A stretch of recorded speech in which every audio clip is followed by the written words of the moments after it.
All right, now I am going to talk to you about acoustic treatment. Now, I'm sure y'all look around, y'all see acoustic treatment all over here. I had no part in this. I literally grandfathered this. I mean, I don't know if that's the word, grandfather. I didn't grandfather this. I inherited it. Not really. It's because my mentor I ended up being able to lease his old studio. Awesome manifestation, I'm trying to tell you. But before that, I didn't have any kind of acoustic treatment. So I've been able to get really good quality sound. And it's because I had this magical thing called a closet. I had a closet for a very long time. I had a closet studio.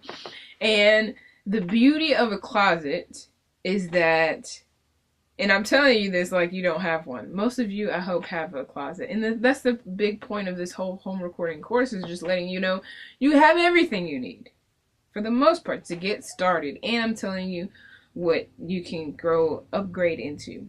Okay, so the beauty of a closet.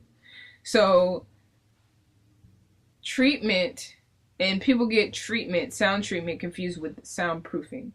So this on the walls this does not soundproof anything. So if you go to a store and you try to get this thing and expect to be able to play drums in the next room and nobody can hear you, you will be sadly disappointed. Okay?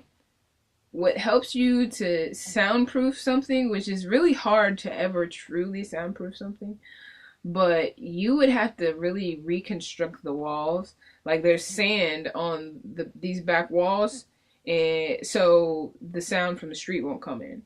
And there is like really thick, it's like concrete on that side, and there's thick walls in between, and there's stuff in between the walls, and then there's two doors right here that has no area for air to come in, because air is where the sound is air. It travels through the air.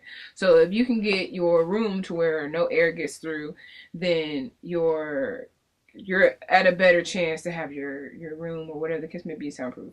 Now, I personally don't think soundproofing is the goal in a home recording studio, because that's a lot. You're doing too much. Honestly, you're doing too much. At a home recording studio, you're doing too much. You might as well, no, it's not that serious. But your closet is wonderful. So if you want to make your closet a legendary closet booth, you just leave your clothes right there. Your clothes are already dampening the sound. So what it does is it takes away like the echo. There's bad sounding echo. Like, say you put your microphone in the middle of this big room. I have my apartment has really high ceilings, and I've recorded in the middle of my apartment, knowing, it sounds kind of cool, but at the same time, it's just too much. So a closet, it takes a lot of that sound out, and then in your software, you can put reverb, you can put delay and stuff like that. So it's kind of good to have a little bit of sound, but just not too much.